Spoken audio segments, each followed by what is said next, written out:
আমার স্নেহের ছোট্ট ভাই বোনেরা, কেমন আছো সবাই? Fit and fine? আচ্ছা, আজকে আমাদের এটা class number 3, right? Class number 2 তে আমরা দুটি গ্রামারের প্র্যাকটিস সেট আর একটি আনসিনের প্র্যাকটিস সেট দিয়েছিলাম। নিশ্চয়ই তোমাদের হোম টাস্ক করা হয়ে গেছে। যারা গত সপ্তাহের হোম টাস্কের অ্যান্সার করেছো তারা তোমাদের অ্যান্সার কপি নিয়ে বসো। আর যারা অ্যান্সার করোনি বা সেই ক্লাসটি দেখার সুযোগ হয়নি, তোমরা আজকের এই ক্লাসটিকে ভালোভাবে দেখো এবং বিষয়গুলিকে বোঝার চেষ্টা করো, রাইট?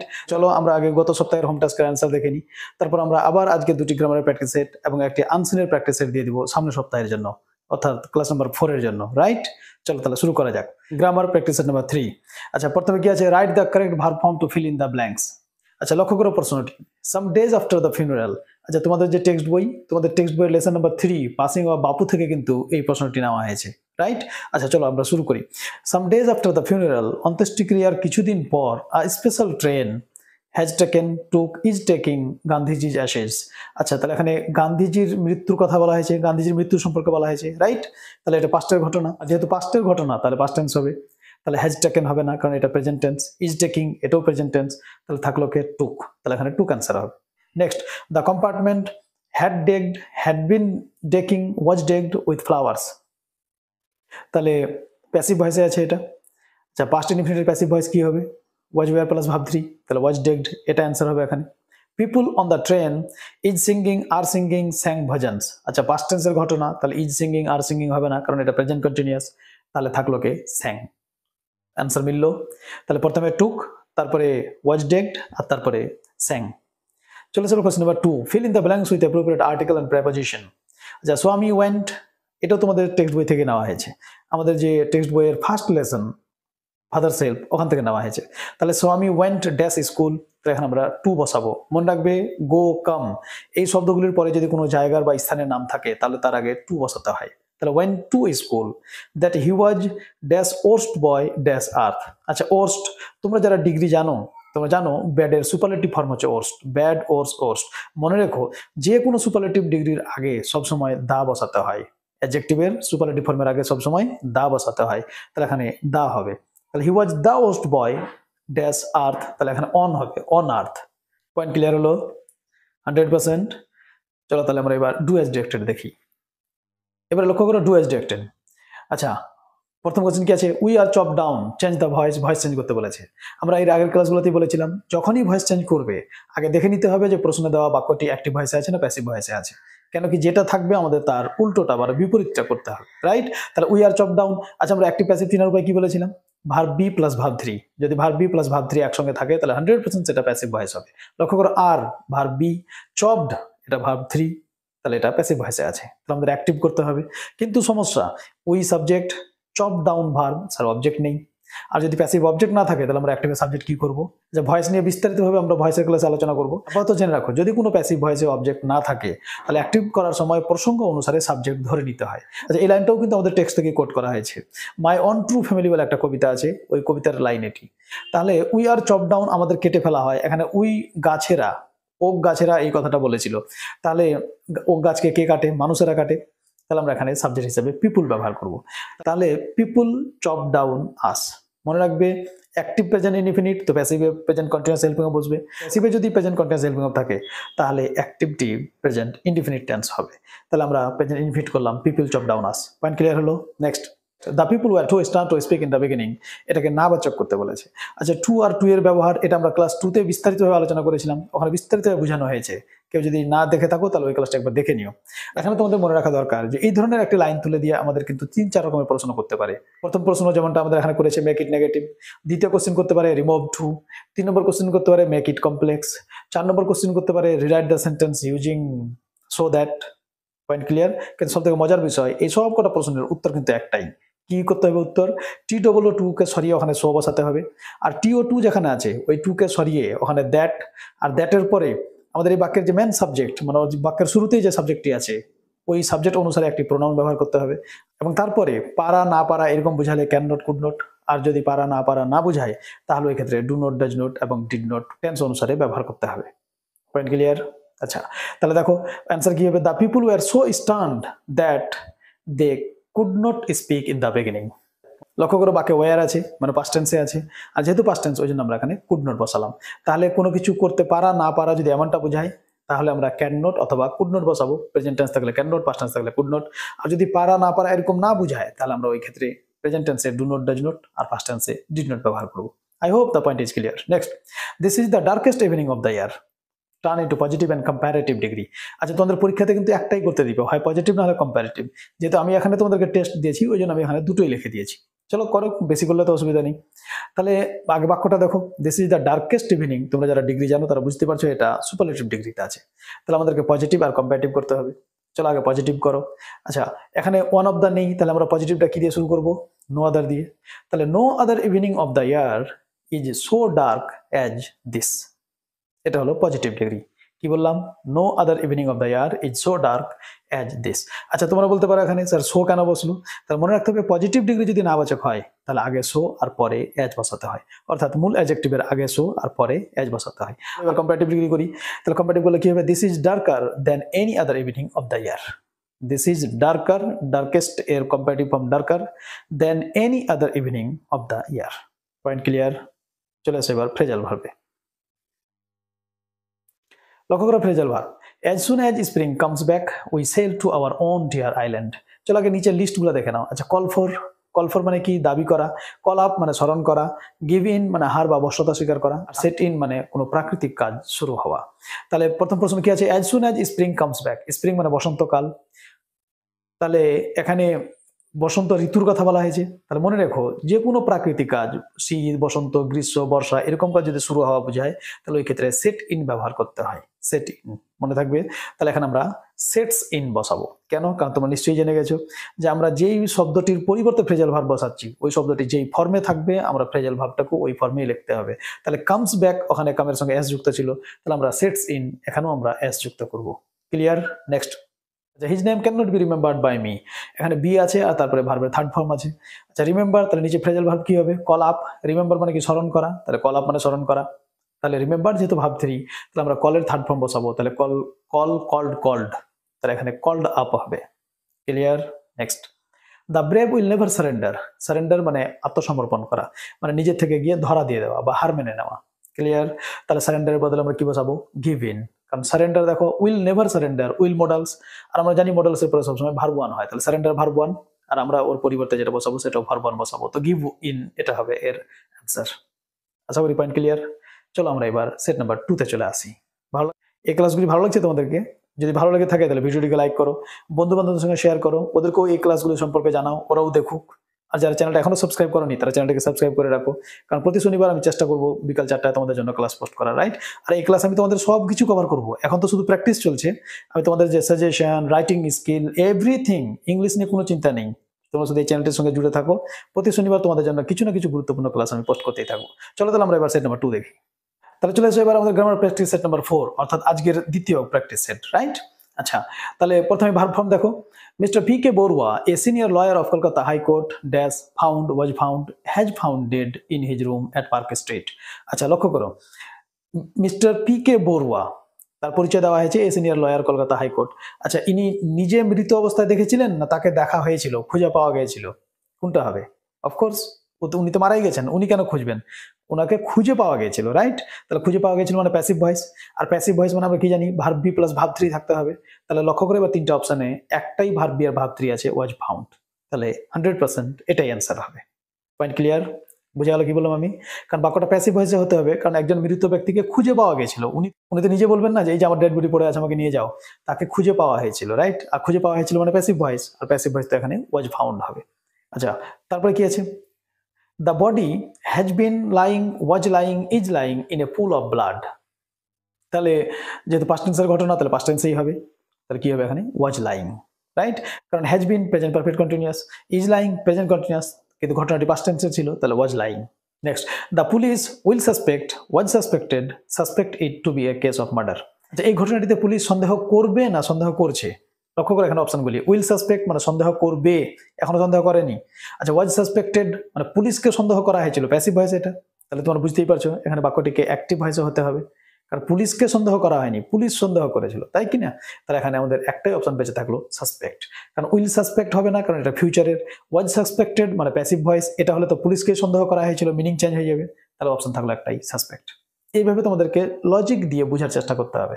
এইভাবে নিয়মিত প্র্যাকটিস করলে তোমরা দেখবে তোমাদের পরীক্ষা আস্তে আস্তে তোমরা অভ্যস্ত হয়ে যাবে। আর এই 3 নাম্বার খুব সহজেই তোমরা এখানে পেয়ে যাবে। চলো নেক্সট, আর্টিকেল এন্ড প্রিপোজিশন। আচ্ছা, there was dash cap seller who went on his work. আচ্ছা, ক্যাপ সেলার মানে ওই যে ক্যাপ সেলারের গল্প, ওই গল্প থেকে লাইনটা নেওয়া হয়েছে। তাহলে দেয়ার ওয়াজ আ ক্যাপ সেলার, এ বসবে এখানে। There was a cap seller who went on his work for the whole day.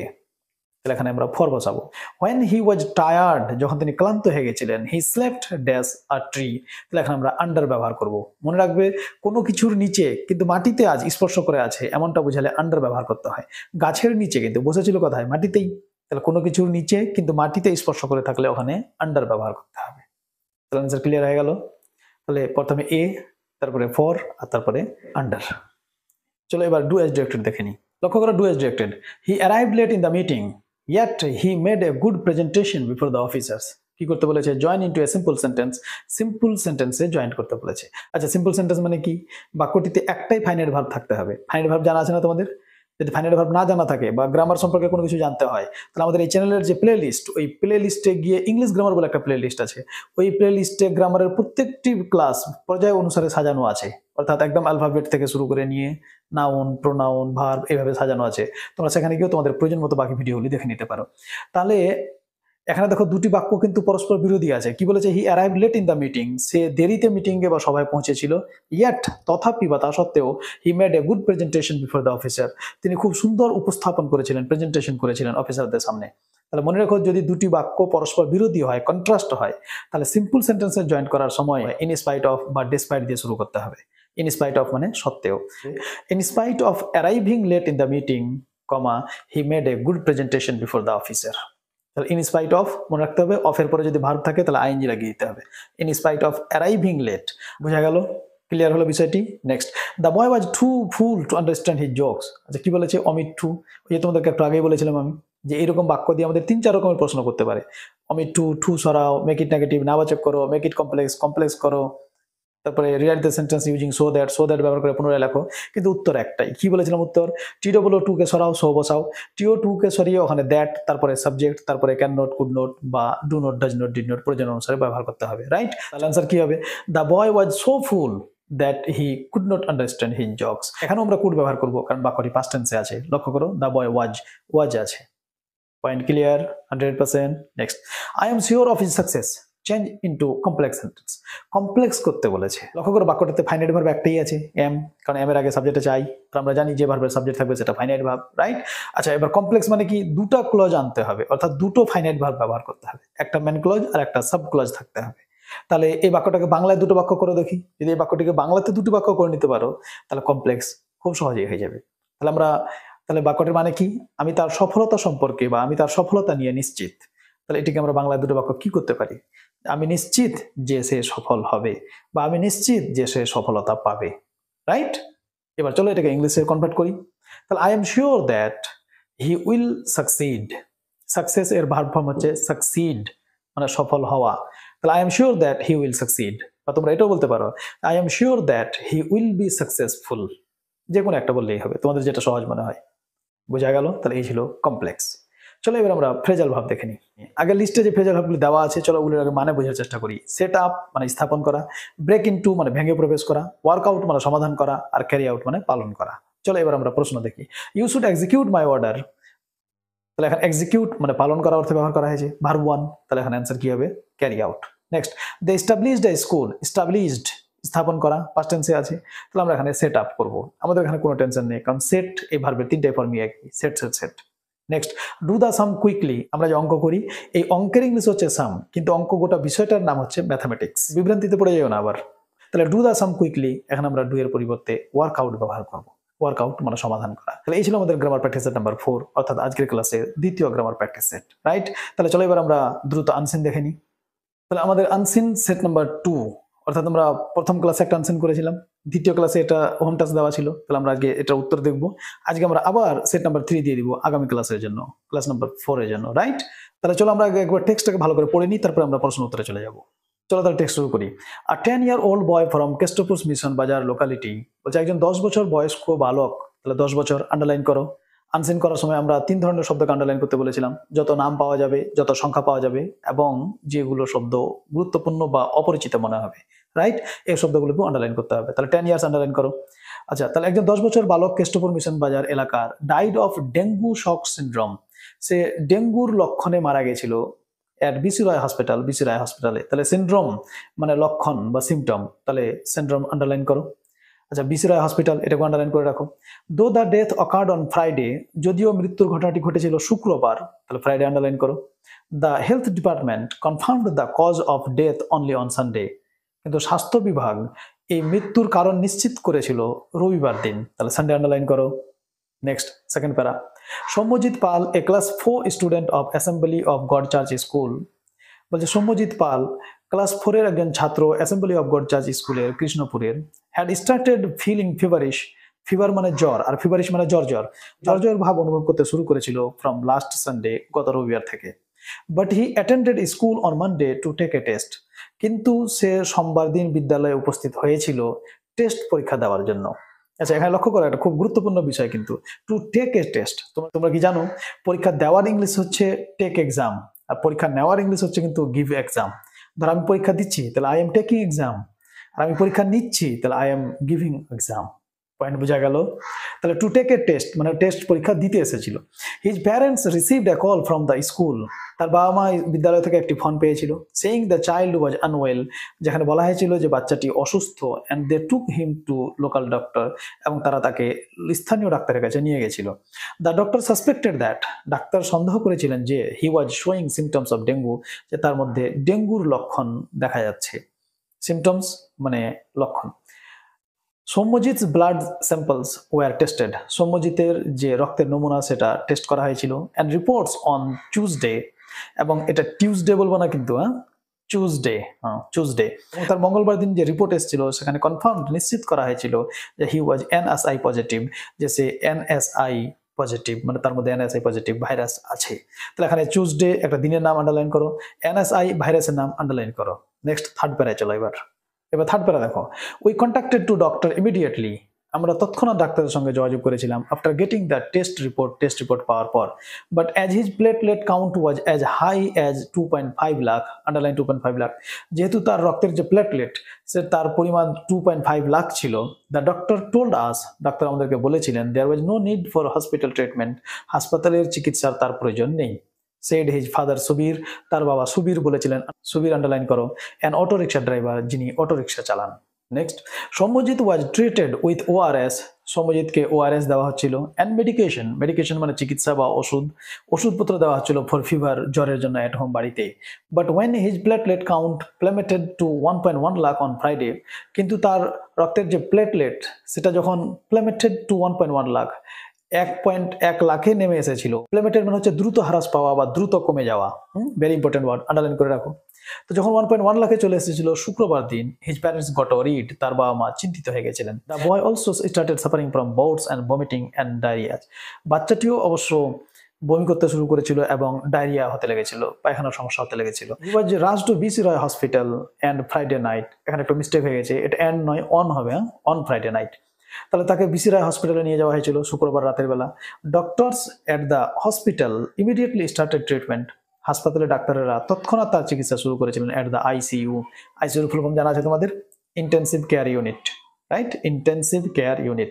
But the boy succumbed to dengue shock syndrome within hours, কিন্তু বালকটি সাকাম মানে মৃত্যুবরণ করা, ডাইড, কিন্তু বালকটি মারা গিয়েছিল ডেঙ্গু শক সিনড্রোমে মানে এই ডেঙ্গুর অসুখে উইদিন আওয়ার্স, কয়েক ঘন্টার মধ্যেই। Soumyajit dreamed of becoming a সাকার প্লেয়ার, আচ্ছা সাকার প্লেয়ার মানে হচ্ছে ফুটবল খেলোয়াড়, সাকার মানে ফুটবল, তাহলে সৌম্যজিৎ ফুটবল খেলোয়াড় হওয়ার স্বপ্ন দেখছিল। ডিসপাইট কনস্ট্রেইনস, অসুবিধা সত্ত্বেও, বাধা বিপত্তি সত্ত্বেও, কনস্ট্রেইনস বাধা বিপত্তি, আন্ডারলাইন করো। হিজ প্যারেন্টস হ্যাড এনরোলড হিম, তার বাবা মা তাকে ভর্তি করিয়ে দিয়েছিল, এনরোলড মানে অ্যাডমিটেড, ভর্তি করিয়েছিল at the Green Valley Academy in নিউটাউনের গ্রিন ভ্যালিতে টু অ্যাটেন্ড ফুটবল কোচিং, এই ফুটবল কোচিংয়ে যোগদান করার জন্য। তাহলে এই ছিল আমাদের টেক্সট, রাইট। তাহলে চলো এবার আমরা এর প্রশ্ন উত্তর নিয়ে আলোচনা শুরু করি। লক্ষ্য করো question number 1, the 10-year-old boy died on, এই 10 বছর বয়স্ক বালকটি মারা গেছিল কখন? তাহলে সানডে, স্যাটারডে, টিউসডে হবে না, কখন মারা গেছিল? চলো টেক্সট দেখে নাও একবার। তাহলে লক্ষ্য করো টেক্সটে কি লেখা আছে, ফ্রাইডে। তাহলে এখানে ফ্রাইডের উল্লেখ নেই, তাহলে নান অফ দিস হবে, মানে এই বিকল্পগুলির একটাও নয়। Next, Soumyajit studied in, Soumyajit কোথায় পড়াশোনা করছিল? তাহলে আমরা কি নাম পেয়েছিলাম? অ্যাসেম্বলি অফ গড চার্চ, তাহলে অ্যাসেম্বলি অফ গড চার্চ হবে। Next, the parents of the boy got worried when the platelet count was, বলছে বালকটির বাবা মা চিন্তিত হয়ে পড়েছিল যখন তার প্লেটলেটের সংখ্যা নেমে এসেছিল। কততে নেমে এসেছিল? তাহলে আমরা টেক্সটে পেয়েছি 1.1 লাখ, এটাই অ্যান্সার হবে। Next, the main responsible virus to dengue is, ডেঙ্গুর জন্য প্রধান দায়ী যে ভাইরাসটি, সেই ভাইরাসটির নাম কি? তাহলে NSI আমরা পেয়েছি, NSI অ্যান্সার হবে B option. Next, Soumyajit Roy is a student of, Soumyajit Roy হচ্ছে একজন ছাত্র কোন ক্লাসের? তাহলে আমরা ক্লাস 4 পেয়েছি। ক্লিয়ার?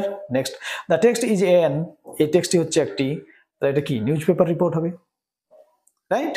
চলো তাহলে এবার ট্রু ফলস সাপোর্টিং লাইন দেখে নিই। আচ্ছা, ট্রু ফলস এবং সাপোর্টিং লাইনে আমাদের 3টি স্টেটমেন্ট দেওয়া থাকবে। তোমরা জানো এই স্টেটমেন্টগুলি ঠিক না ভুল সেই প্যাসেজ অনুসারে ঠিক হলে টি লিখতে হবে আর ভুল হলে এফ লিখতে হবে, এবং তার সঙ্গে আমাদের টেক্সট থেকে একটি স্টেটমেন্ট কোট করতে হবে, অর্থাৎ টেক্সটের কোন লাইন অনুসারে আমরা এটাকে ঠিক বললাম বা ভুল বললাম সেই লাইন বা সেই বাক্যগুলিকে এখানে তুলে ধরতে হবে। চলো শুরু করো।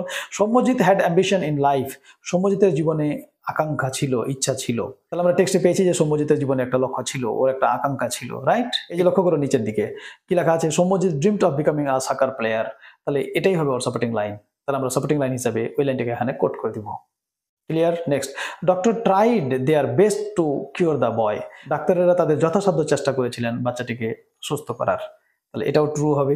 চলো দেখো টেক্সটে, এই যে লক্ষ্য করো কি লেখা আছে, doctors at the hospital immediately started treatment at the ICU, তাহলে এই অংশটাকে আমরা এখানে সাপোর্টিং লাইন হিসেবে ব্যবহার করব। চলো question number 3, the doctor did not advise first to take the boy to hospital, ভালো করে বুঝো প্রশ্নটি। The doctor did not advise first, ডাক্তারেরা প্রথমে পরামর্শ দেননি to take the boy to hospital, বাচ্চাটিকে হসপিটালে বা হাসপাতালে নিয়ে যাওয়ার জন্য, তাহলে এটাও ট্রু। কারণ লক্ষ্য করে টেক্সটে কি লেখা আছে, the doctor told us there was no need for hospital treatment, তাহলে সাপোর্টিং লাইন হিসেবে আমরা এই অংশটাকে ব্যবহার করব। তাহলে এখানে যে 3টা স্টেটমেন্ট ছিল, 3টা স্টেটমেন্টই ট্রু এবং তাদের আমরা সাপোর্টিং স্টেটমেন্টও পেয়ে গেছি। ক্লিয়ার? চলো এবার প্রশ্ন উত্তরে চলে আসি। চলো তাহলে এবার আমরা ব্রড কোশ্চেন এবং অ্যান্সার শুরু করি। প্রথম প্রশ্ন, where and how did Soumyajit die, কোথায় এবং কিভাবে সৌম্যজিৎ মারা গেছিল, রাইট? তাহলে এবার চলো টেক্সট লক্ষ্য করো, এই যে প্রথম দিকে তোমরা দেখতে পাচ্ছ, এখান থেকেই আমরা ওর অ্যান্সারটাকে একটু বানিয়ে লিখে দিব। কি লিখবো তাহলে আমরা উত্তর, যে Soumyajit died of dengue shock syndrome at BC Roy hospital. Clear? Next, in which school and in which class did Soumyajit study, Soumyajit কোন বিদ্যালয়ে কোন ক্লাসে পড়াশোনা করত, তাহলে আমরা উত্তরে কি লিখবো, যে Soumyajit studied in class 4 in Assembly of God church school Krishnapur. Clear? Question number 3, when did Soumyajit parents got worried, সৌম্যজিতের বাবা মা কখন চিন্তিত হয়ে পড়েছিল, তাহলে লক্ষ্য করো টেক্সটে এই যে এই জায়গাটা তোমরা দেখতে পাচ্ছ, তাহলে এই জায়গা থেকে আমাদেরকে একটু বানিয়ে লিখতে হবে। তাহলে আমরা উত্তরটা এইভাবে শুরু করবো, when Soumyajit's platelet count plummeted to 1.1 lakh on Friday his parents got worried, right? তাহলে অ্যান্সার হলো question number 3। Next, question number 4, what was Soumyajit's dream and how did his parents try to fulfil it, সৌম্যজিতের স্বপ্ন কি ছিল এবং তার বাবা মা সেটাকে পূর্ণ করার কেমন চেষ্টা করেছিলেন, কিভাবে চেষ্টা করেছিলেন। তাহলে আবার টেক্সটে লক্ষ্য করো, এই যে সব নিচের দিকের বাক্য দুটি লক্ষ্য করো, এখান থেকে আমরা উত্তরটাকে বানিয়ে লিখবো বা তোমরা সরাসরি এই দুটি বাক্যকে কোট করতে পারো। তাহলে আমরা কি লিখবো, যে Soumyajit dreamed of becoming a soccer player, despite constraints his parents had enrolled him at the Green Valley Academy in New Town to attend football coaching, right? তাহলে এই ছিল আমাদের প্রশ্ন উত্তর, 4টি প্রশ্ন এবং তার উত্তর। চলে আসে আমাদের ভোকাবুলারি সেকশন। তোমরা নিশ্চয়ই এতদিনে জেনে গেছো যে এই প্রশ্নটি আমাদের গ্রামারের ফ্রেজাল ভার্বের পরে দেওয়া থাকবে, অর্থাৎ আমাদের যে section B grammar and vocabulary, ওখানে আমাদের 20 নম্বরের প্রশ্ন থাকবে, তার মধ্যে 12 নম্বর গ্রামার আর 8 নম্বর ভোকাবুলারি। এই প্রশ্নটি ওখানে ওই গ্রামারের পরেই দেওয়া থাকবে, অর্থাৎ ফ্রেজাল ভার্ব আর ফ্রেজাল ভার্বের ঠিক পরে এই প্রশ্নটি দেওয়া থাকবে। আর উপরে লেখাই আছে, লক্ষ্য করে কি লেখা আছে, given below are the meaning of 4 words which you will find in the passage question number 3। নিম্নে 4টি শব্দের অর্থ দেওয়া আছে, যে শব্দগুলি তোমরা আনসিন প্যাসেজ অর্থাৎ কোশ্চেন নাম্বার 3 তে খুঁজে পাবে। Find out the words and write them in the appropriate boxes on the right hand side, সেই শব্দগুলিকে খুঁজে বের করে ডান দিকে দেওয়া বক্সের মধ্যে লিখতে হবে। বুঝা গেল? আচ্ছা, যেহেতু এটা আনসিন থেকে খুঁজতে হয়, ওই জন্য আমরা আনসিনের সঙ্গে অ্যাটাচ করে দিয়েছি, যেটা তোমাদের সুবিধা হয়। শুরু করো। আ গ্রুপ অফ সিমটমস, অর্থাৎ কতগুলি লক্ষণ বা কতগুলি লক্ষণের সংমিশ্রণ। তাহলে আমরা টেক্সটে সিনড্রোম বলে একটা শব্দ পেয়েছি, সিনড্রোম হবে এটার সমার্থক শব্দ বা synonym, right? Next, fail rapidly, দ্রুত হ্রাস পাওয়া, দ্রুত কমে যাওয়া। তাহলে আমরা একটা শব্দ পেয়েছিলাম প্লামেটেড, তাহলে এটা হবে প্লামেটেড। লক্ষ্য করো ফেল র্যাপিডলি এই শব্দগুলোর অর্থ কিভাবে খুঁজতে হয় তারও একটা আমি ট্রিক তোমাদেরকে শিখিয়েছিলাম। তোমরা নিশ্চয়ই জানো আনসারের উত্তর কিভাবে করতে হবে নিয়ে আমি একটা সেপারেট ক্লাস পোস্ট করেছি। যদি তোমাদের আনসার করতে অসুবিধা হয় তাহলে ওই ভিডিওটা একবার দেখে নিও, ডিসক্রিপশনে লিংক দেওয়া আছে, রাইট? আর যদি এই ক্লাসগুলি ভালো লেগে থাকে তাহলে লাইক বাটন দাবো, যারা এখনো সাবস্ক্রাইব করোনি চ্যানেলটি সাবস্ক্রাইব করে নাও, কারণ এই ধরনের ক্লাস রেগুলার তোমরা প্রতি শনিবার বিকাল 4টায় পেতে থাকবে। তাহলে ফেল র্যাপিডলি আপাতত জেনে রাখো, এখানে যে শব্দটি দেওয়া থাকবে ওটা যেই ফর্মে থাকবে আমরা আনসিনেও একই শব্দের বা একই ফর্মের একই টেন্সের শব্দ খুঁজবো। তাহলে ফেল পাস্ট টেন্সে আছে, তাহলে লক্ষ্য করো প্ল্যামেটেড পাস্ট টেন্সে আছে, বোঝা গেল? নেক্সট অ্যাডমিটেড, লক্ষ্য করো এটাও পাস্ট টেন্সে আছে, তাহলে আমরা এর সমার্থক শব্দ যেটা আনসিনে খুঁজবো সেটাও পাস্ট টেন্সেই হবে। তাহলে আমরা পাস্ট টেন্সে কি পেয়েছিলাম? এনরোলড হবে তাহলে এখানে।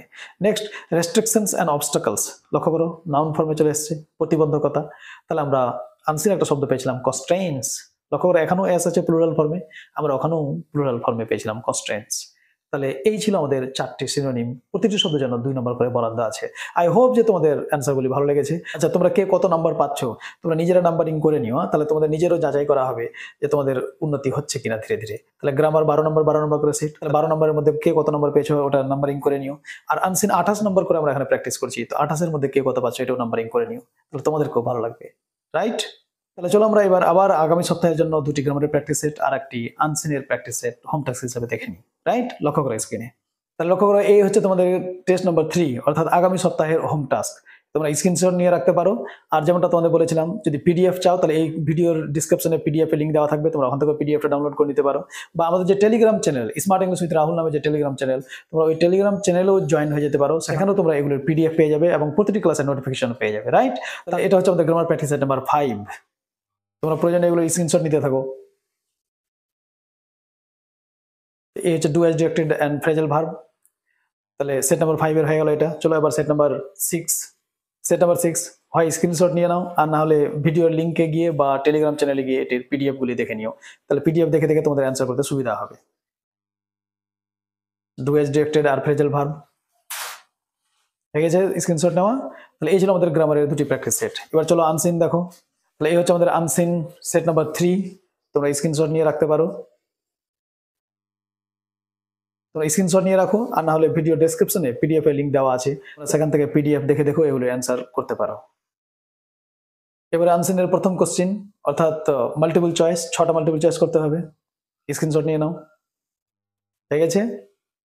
এবার 3টা স্টেটমেন্ট অর্থাৎ ট্রু ফলস এবং সাপোর্টিং লাইন, এখানে 2 করে নাম্বার থাকবে, তোমাদের ট্রু ফলস লিখতে হবে এবং সাপোর্টিং লাইন লিখতে হবে। স্ক্রিনশট নেওয়া হয়ে গেছে আশা করি। চলো নেক্সট এবার বড় কোশ্চিন দেখি। এবার বড় কোশ্চিন লক্ষ্য করো, 4টি বড় প্রশ্ন করতে হবে, তোমরা 3টে এখানে দেখতে পাচ্ছ, আর একটা এই যে, এই ছিল 4টি প্রশ্ন। আর এই হচ্ছে আমাদের লাস্ট কোশ্চিন ভোকাবুলারি, এই 4টি শব্দের সমার্থক শব্দ অর্থাৎ সিনোনিম আনসিনের প্যাসেজ থেকে খুঁজে আমাদের এই বক্সগুলোতে লিখতে হবে, প্রতি প্রশ্নের মান 2। আশা করি তোমাদের স্ক্রিনশট নেওয়া হয়ে গেছে, নাহলে এই ভিডিও ডেসক্রিপশনে যাবে, ওখানে আজকের হোম টাস্কের পিডিএফ এর লিংক দেওয়া আছে, অথবা আমার যে Telegram channel smart English with Rahul ওখানেও তোমরা এর পিডিএফ পেয়ে যাবে। এই হোম টাস্কগুলির উত্তর করে রেখো, ক্লাস নম্বর 4 আমরা এই সবের উত্তর নিয়ে আলোচনা করব। আশা করি ক্লাসগুলি তোমাদেরকে ভালো লাগছে, তোমরা এখান থেকে উপকৃত হচ্ছ। যদি ক্লাসগুলি ভালো লেগে থাকে তাহলে ভিডিওটিকে লাইক করো, বন্ধু বান্ধবের সঙ্গে ভিডিওটিকে শেয়ার করো, এবং যারা চ্যানেলটি এখনো সাবস্ক্রাইব করনি সাবস্ক্রাইব করে নাও, তাহলে প্রতি শনিবার বিকাল 4টায় তোমাদের ইংলিশের ক্লাস পেতে থাকবে, রাইট? আচ্ছা তোমরা যদি টপিকস ওয়াইজ ইংলিশ গ্রামার শিখতে চাও বা স্পোকেন ইংলিশ শিখতে চাও তাহলে আমার এই চ্যানেলের যে প্লে লিস্ট ওই প্লে লিস্টে যাও, ওখানে প্লে লিস্টে ইংলিশ গ্রামার বলে একটা সেপারেট প্লে লিস্ট আছে, স্পোকেন ইংলিশ বলে একটা সেপারেট প্লে লিস্ট আছে, তোমরা ওই প্লে লিস্টগুলিতে গিয়ে তোমাদের প্রয়োজন মতো ভিডিও দেখে নিতে পারো। খুব শীঘ্রই তোমাদের সঙ্গে আবার দেখা হবে ক্লাস নম্বর 4-এ। ততক্ষণ পর্যন্ত সবাই ভালো থেকো, সুস্থ থাকো, keep watching and keep learning English grammar. Happy learning.